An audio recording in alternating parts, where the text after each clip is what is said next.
Vamos a hablar de los sistemas polifásicos. Los sistemas polifásicos son aquellos sistemas que tenemos habitualmente en la red eléctrica y que tienen más de una fase por vez. ¿A qué llamamos fase? Llamamos fase a esta configuración básica que tiene cualquier circuito, que tiene una diferencia de potencial, una fuente y una resistencia o una carga. Aquí puede haber una carga, pues una casa de familia o lo que sea. Y en ese momento decidimos que necesitamos hacer una transmisión de energía de entre el generador y la casa. Y bueno, cuando queremos hacer esa transmisión de energía, nos sucede que de golpe alguien dice, che, no podemos hacer otra casa más. ¿Y cómo hago para darle energía a otra casa? Porque en algún momento se me acaba la posibilidad de la batería y necesitaría incorporar otra batería. Entonces, por ahí a alguien se le ocurre hacer lo siguiente. Tenemos nuestra empresa de energía, la empresa de energía ofrece esta atención, por ejemplo 100 volt, acá tiramos los cables hasta la casa de algún vecino, el vecino tiene esta resistencia que puse de 2 ohm y entonces la corriente que circula será de unos 50 amperes. Se nos ocurre montar un segundo esquema exactamente igual al primero, que hace lo mismo que hace el primero. Y bueno, cuando nosotros los vamos a colocar, resulta que el técnico, que es el que lo está colocando, dice, pero jefe, se me ocurrió hacer algo diferente, porque yo aprendí en el colegio, aprendí en el industrial que se podían conectar los conectores a masa. Y entonces el técnico, con su mejor buena voluntad, dice, bueno, yo voy a conectar este cable a masa y este cable a masa, que es lo que me piden habitualmente, que los conecte, siempre hay una pata que va conectada a masa. Y entonces acá esta batería la voy a poner acá a 100 de vuelta y acá le voy a dejar los 2 ohms. Porque es el otro vecino, el vecino de al lado que están conectados y los conecto de este modo. ¿Qué hice? En realidad me ahorré un cable, porque acá eran 2 cables y me acabo de ahorrar un cable. Jefe, mire, me acabo de ahorrar un cable. ¿Y cómo te ahorraste un cable? Sí, fíjese que me... A ver, espera, revisemos a ver si está todo en orden, bien conectado. Y entonces el técnico nos hace la cuenta. Dice, mire, yo hice la cuenta, la verdad que en esta malla, cuando reviso, me quedan 100 volt dividido 2 ohm me da 50 amperes, así que está fenómeno. Resulta que en esta otra malla, ahí, la corriente circula del positivo hacia el negativo, así que tengo acá los 100 ohm, 100 volt, supongamos que es la misma carga, la misma casa, así que tengo 2 ohm, así que por acá circulan 50 amperes también. Entonces, como esto funciona y funciona bien, qué sé yo, las dos corrientes van por acá, se me ocurrió sacar simplemente el cable del medio y vemos. Con algo de experiencia entonces uno dice, bueno, pero para un poquito que hiciste macana, vas a quemar todo. ¿Cómo que voy a quemar todo? Claro, mira la corriente que circula por acá. Por acá circula esta corriente más esta corriente, es decir, tenemos 100 amperes. Eso significa que este cable que está acá está muy bien, pero se está por derretir en cualquier momento. Así que anda corriendo hasta antes que se arme un incendio y hace la instalación, como te dije yo, es decir, con las dos fuentes del mismo lado, como estaba originalmente, no hagas ningún cambio. Nuestro operario entonces hace caso, da vuelta a la fuente, conecta el circuito nuevamente, uno de los dos cables lo retira porque es el divino botón, quedan dos cables en paralelo, se queda con uno solo y mira la instalación que le dijimos y dice, a ver cómo es este ingeniero que está haciendo esta instalación tan rara. Acá tiene positivo y negativo y por acá circulan la corriente eléctrica y son, bueno, la corriente que circula por esta malla tiene que ser 100 volt dividido 2 ohm, me quedan 50 amperes. Y en esta malla tiene lo mismo, tiene 100 volt, tiene 2 ohm, así que la corriente que circula por esta malla son 50 amperes. Y entonces la corriente total que circula por acá es esta menos esta y es igual a 0, es decir, la corriente que circula por acá es 0. Y entonces, dice, ya lo tengo. Si no circula corriente eléctrica por el cable, entonces yo para qué quiero el cable, simplemente lo puedo sacar y chao. ¿Y ahora cómo me quedaría? Bueno, qué sé yo, vamos a recalcular todo esto. Por acá circula, bueno, corriente va a circular en este sentido, así que puedo hacer una malla que circule por allá. Y acá las cuentas están como difíciles. Bueno, tengo una diferencia de potencial que son 100 más 100, son 200 volt. 200 volt. Y acá tengo dos resistencias en serie que sumadas son 4 ohms. Entonces, podríamos tener 200 volt dividido 4 ohms me da 50 amperes. Quiere decir entonces que está fenómeno. Por acá circula una corriente de 50 amperes. 50 amperes. A ver. Bueno, pero lo importante no son estos 50 amperes, lo importante es que a cada vecino le llegue la tensión adecuada, es decir, la diferencia de potencial que haya aquí sea la correcta. ¿Cuánto vale? Y vale I por R, es decir, la tensión que hay ahí vale 2 por 50 igual a 100 volt.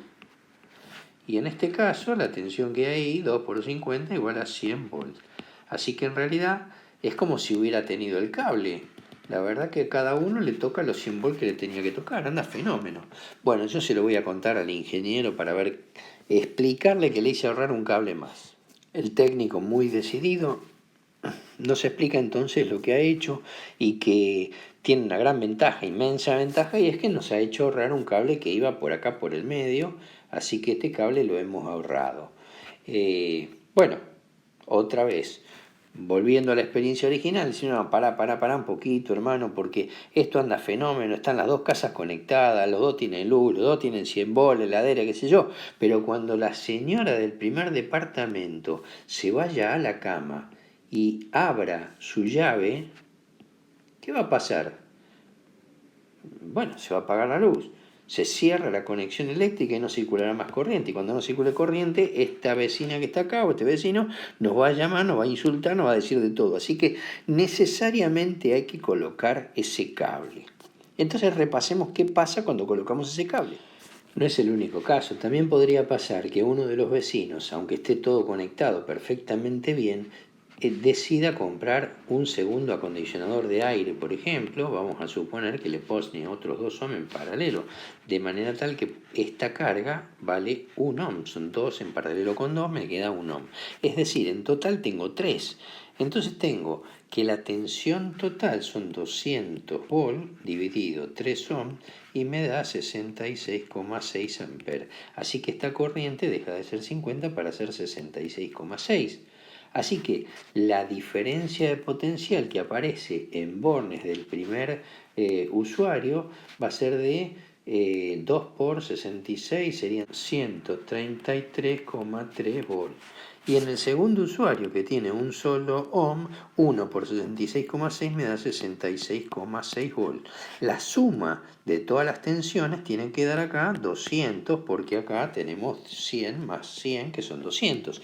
En definitiva, lo que sí ha pasado, que es algo terrible, es que a un usuario le hicimos bolsa todos los artefactos que eran de 100 volt, porque le pusimos 133 volt, y al otro usuario que tenía una heladera, un aire acondicionado de 100 volt, con 60 volt no arranca y se queda haciendo un extraño ruido y se termina cocinando y quemando la instalación eléctrica. Finalmente, dejaremos nuestro circuito así como está, con un cable en el medio que provoque el retorno, y entonces, bueno, veremos que efectivamente por acá circulan 50 amperes, por acá circulan 50 amperes, y la suma de las corrientes da cero. Así que este cable, que en primera instancia yo no debería tener, cuando lo analizo mejor digo, no, ese cable lo tengo que tener. Ese cable es el que asegura que entre estos dos bornes existan los 100 volts siempre, y asegura que entre estos dos bornes existan los 100 volts siempre.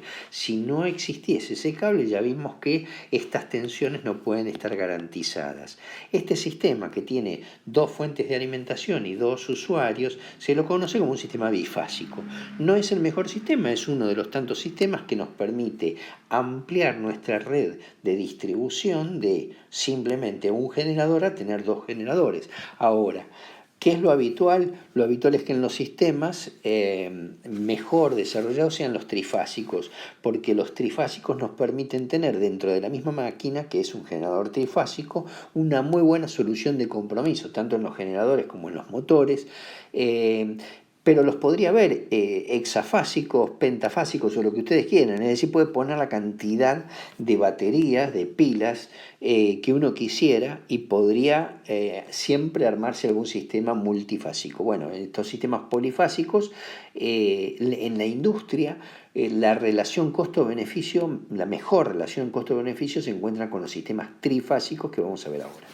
Bien, vamos a comenzar a hablar de los sistemas trifásicos. Son los sistemas que normalmente tenemos en las fábricas eléctricas y que se producen en base a tres sistemas iguales que se componen de lo siguiente. Primero vamos a tener aquí un generador eléctrico. El generador eléctrico es un generador de corriente alterna. Este generador de corriente alterna tiene una polaridad positiva y una negativa que solamente muestra el momento en el que le saco la foto. Recuerden que para nosotros en alterna esto está moviéndose en forma sinusoidal a razón de 50 veces por segundo, de manera tal que el positivo y el negativo solo nos muestran en el momento en que yo le saco la foto para dónde está el positivo y para dónde está el negativo, es decir, cuál es el borne más positivo y el más negativo de ese generador.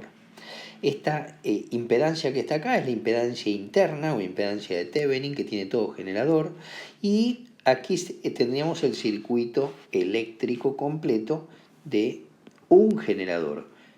Y aquí tenemos la carga, básicamente. Algunos estarán preguntando qué es esto. Vamos a revisar. Tal vez no lo recuerden, pero ustedes deberían haber estudiado hace mucho tiempo atrás en física. Bueno, no sé si tanto tiempo atrás, algunos la deben todavía. Deberían haber estudiado que acá tienen una tensión de batería y esa batería, cualquier tipo de batería, tiene una suerte de resistencia interna. A esta resistencia interna la conocemos como la resistencia de Thevenin, y esta tensión, que es una tensión teórica, es la tensión de Thevenin. Y Thevenin lo que dijo era, mira, yo puedo fabricar una pila, una cosa cualquiera que tenga un par de bornes y en esos bornes voy a ver una diferencia de potencial y se acabó y ya está. Y mi pila real, es decir, estos valores se corresponden con un circuito real, tienen esta tensión y esta resistencia. Bueno, esto era lo que decía el teorema de Thevenin, que prácticamente cualquier cosa se podía idealizar como una fuente ideal de tensión con una resistencia interna aquí, que era la resistencia de Thevenin. Hasta acá fenómeno, pero vamos a ver cuál es la implicancia de esto. Vamos a suponer que tenemos una pila de 1,5 volts, el control remoto del televisor, y tenemos conectada dentro de esta pila, tiene por ejemplo una cantidad de corriente que le voy a entregar a una carga. Bueno, la verdad es que ustedes vieron que hay pilas chicas, pilas medianas, pilas grandes, y uno no sabe para qué está la 2A, AAA, 4A, qué sé yo. La verdad, cuando uno revisa un poco, dice, a ver, ¿cómo son las pilas? Mira, si yo, en vez de poner una carga cualquiera, hago un cortocircuito, es decir, conecto con un cable el positivo y el negativo de la pila, la corriente debería ser infinita, pero no lo es, no lo es. ¿Por qué? Por culpa de la resistencia de Thevenin, esta resistencia que va ahí. Esta resistencia de Thevenin, me dice, es una resistencia interna que no deja que la corriente sea infinita. ¿Y cuánto vale? Mira, si la pila es una pila grande, de las pilas groseras, esas que ya no se usan más nadie, no usa más nadie, grande, resulta que la corriente I es de 4 amperes. Si la pila es de las pilas medianas, que todavía hay algunos juguetes medianas, son de 2 amperes. La pila chica, finita, común, es de 1 ampere. Y la del control remoto, que es la AAA, si mal no recuerdo, es de 0,5 amperes. Así que supongamos que tenemos una pila de control remoto del orden de 0,5 amperes, o mejor, un control remoto de una pila de 1 ampere, para que sea más fácil la cuenta.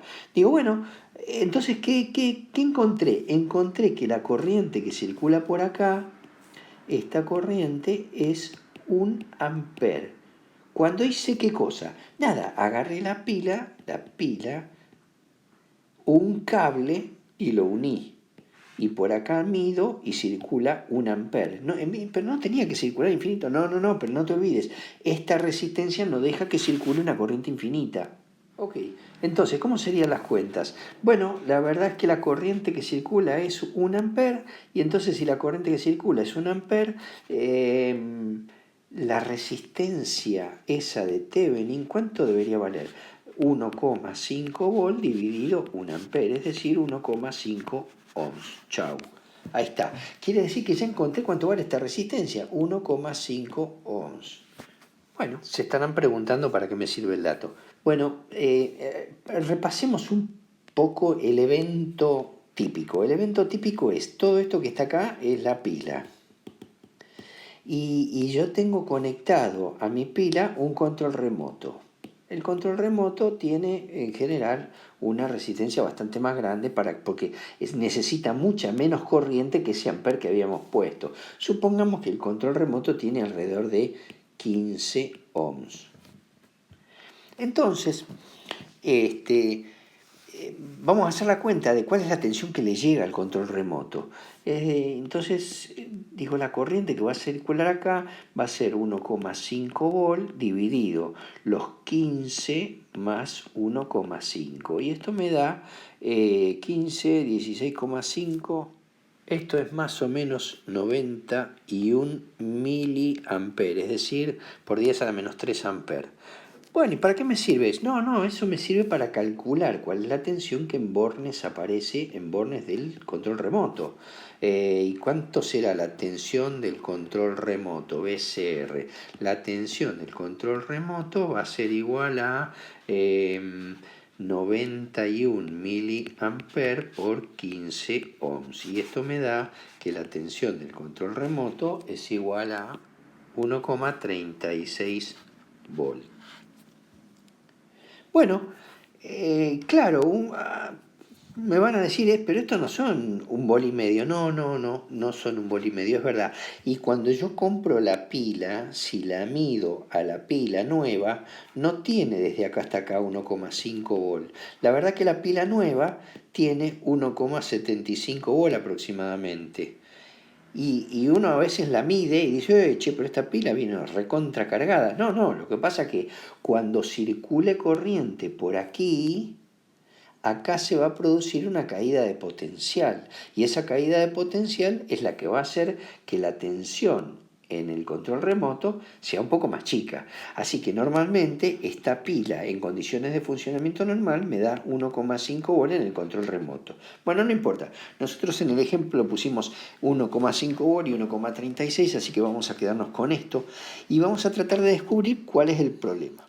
Estamos en casa y papá, mamá, la abuela, alguien nos dice, bueno, ¿por qué no me cambias la pila de control remoto? Porque la pila de control remoto no da más, qué sé yo. Y uno va, toquetea, prueba y cambia de canal, hace todo lo que tiene que hacer. No, pero déjate jorobar, si la pila está funcionando bien. 1, 2, 3 veces, pasan 4 días. ¿Me cambiaste la pila de control remoto? No, pero si anda bien, fíjate que uno la saca, la mira, la da vuelta, la recontracomoda y vuelve a poner y la pila sigue andando mal. Hasta que un día llega y dice, ¿viste que anda bien la pila de control remoto? ¿Y cómo no va a andar bien si la cambié? Al final no la cambiaste vos la pila, la voy a cambiar yo. Bueno, ¿qué pasó? Si yo había visto la pila y siempre la toqueteé, es más, como cursé electrotecnia con el ingeniero Hipólito, fui a medir la pila y veamos lo que pasó cuando medí la pila. Digo, pensando que la pila podía estar mal, agarré, saqué la pila de mi control remoto y una vez que tengo la pila ahí, puse un instrumento para medir. ¿Qué instrumento puse? Un voltímetro. Este voltímetro me marcó, recordemos, el voltímetro era aquel instrumento que medía la cantidad, la diferencia potencial entre estos dos bornes, y por otro lado sabíamos que el voltímetro ideal tenía una resistencia prácticamente infinita. Así que si mi voltímetro es ideal y la resistencia es infinita, significa que en esta malla de corriente eléctrica la corriente que circula por acá es cero. ¿Por qué? Y porque la ecuación me queda como la que tenía hace un rato. Entonces la corriente vale cero. ¿Por qué la corriente vale cero? Y porque me queda una resistencia acá con una resistencia acá y esto vale 1,5 y esto vale infinito. Así que la tensión, no, la corriente es 1,5 volt dividido infinito más 1,5 y esto es igual a 0.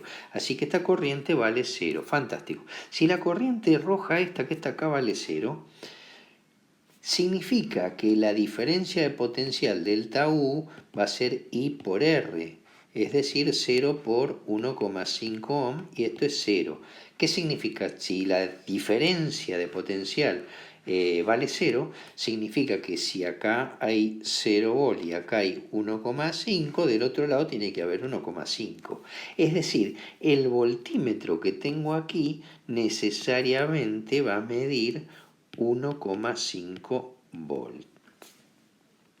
Bien, ¿qué significa entonces una batería que se gastó? El modelo matemático que representa una batería que se desgastó es una batería que tiene esta resistencia que ha aumentado muchísimo su valor y entonces la capacidad de entregar corriente se ve limitada. Entonces, ¿cuánto es esto? Y pongámosle 10 veces, es decir, supongamos que mi batería desgastada, la batería que me di en la casa, la que me querían hacer cambiar y no quise cambiar, tenía 15 ohms. Fíjense que con la cuenta anterior, si yo pongo una vez más un voltímetro aquí y la corriente que circula es 0, la caída de potencial acá es 0 y entonces acá voy a medir siempre 1,5 volt. Mi batería desgastada me dio la misma medición que una batería nueva. ¿Cómo me doy cuenta que la batería está desgastada? Hagamos el mismo ejemplo de antes. Miremos, por ejemplo, la carga, que es nuestro control remoto, y supongamos que tiene 15 ohms. Y entonces digo, ¿cuánto vale la corriente que circula por aquí? Esta corriente que circula por aquí tiene que ser igual a 1,5 volt dividido 15 más 15, es decir, 30. Y esto me da una corriente más baja que son 50 miliamperes. Entonces digo, bueno, con la misma lógica que hice antes, digo, bueno, vamos a ver la tensión en el control remoto. La tensión en el control remoto va a ser los 50 miliamperes multiplicado por los 15 ohms. 15 ohms. 15 ohms. Y esto, según mi calculadora, me da una tensión en control remoto de 0,75 volt. Bueno, la verdad era esperable, porque si acá tengo la misma resistencia que acá, significa que este 1,5 volt se tiene que repartir mitad acá y la otra mitad acá. ¿Cuál es el problema? El problema más importante es que yo, para poder medir una batería, necesito que esa batería esté en carga. Cuando uno se le agota la batería del auto, va a un taller mecánico y ese taller mecánico le pone un aparato que es un aparato medidor que hace como si fueran cortocircuitos para medir la cantidad de corriente que es capaz de entregar la batería. Hace algunos años atrás, cuando no existían estos aparatos electrónicos, cuando yo era más o menos chico, uno tenía una batería y la forma de comprobar si la batería realmente era buena o no, se le ponía un cable aquí, otro cable aquí, y simplemente se los hacía tocar entre ellos de golpe, haciendo un movimiento en este sentido, digamos, un cable para allá y el otro cable para acá, y saltaban unas chispas bárbaras. Si saltaban unas chispas bárbaras, significaba que la corriente que iba del positivo al negativo era importante, y si no saltaban chispas, la batería estaba hecha bolsa. Porque de todas maneras, si yo ponía en cualquiera de las dos condiciones, batería nueva o batería reventada, ponía un voltímetro acá a medir, el voltímetro me iba a marcar los 12 volts de la batería. Volviendo entonces a nuestro sistema trifásico, cada vez que veamos esta configuración, que es una fuente de tensión y una impedancia con un subíndice I, significa que es la impedancia interna, es decir, es la resistencia interna o impedancia interna de Thevenin que tiene ese generador, que no es ideal, sino que es un generador real. Por otro lado, ¿por qué le ponemos E en vez de poner U? Bueno, esto lo van a ver en los libros de física y en un montón de lados. Pero básicamente se tiene que ver con qué, con que la diferencia potencial que encuentro aquí, esta es la U. ¿Cómo? Claro, ¿se acuerdan de la pila? La pila acá tiene 1,5 volt, que era la tensión de Thevenin, pero en Bornes aparece una tensión más chica, daba 1,36. Entonces, la tensión U la usamos para mostrar la diferencia potencial en Bornes del aparato, del generador que está aquí. Vamos a sacar esta carga, olvidemos, ¿no?, que está esto, y digo, este es el generador, y en bornes de este generador tenemos esta tensión, que son la tensión U. Y entonces la tensión interna que aparece aquí, esta tensión la llamamos E. Así lo vamos a identificar de ahora en adelante. Nuestro sistema trifásico entonces se va a componer de un generador en una fase, otro generador en otra fase y otro generador en otra fase. Cada uno de ellos tiene exactamente la misma tensión, tiene la misma polaridad, todos hacia afuera, todos tienen la misma tensión, todos tienen la misma impedancia interna, es decir, son tres generadores idénticos y cada uno va a estar en forma independiente conectado a una carga diferente. Esas cargas en primera instancia podrán ser iguales o diferentes, bueno, veremos de qué se trata. Lo que deberíamos estudiar, la apuesta, es qué pasaría si acá unimos nosotros con un cable, acá unimos con otro cable y nos evitamos dos de estos cables. Ahí. ¿Será posible unir todo esto como en un sistema polifásico? Bueno, esta es la apuesta que tenemos que descubrir, para lo cual vamos a ver el siguiente tema.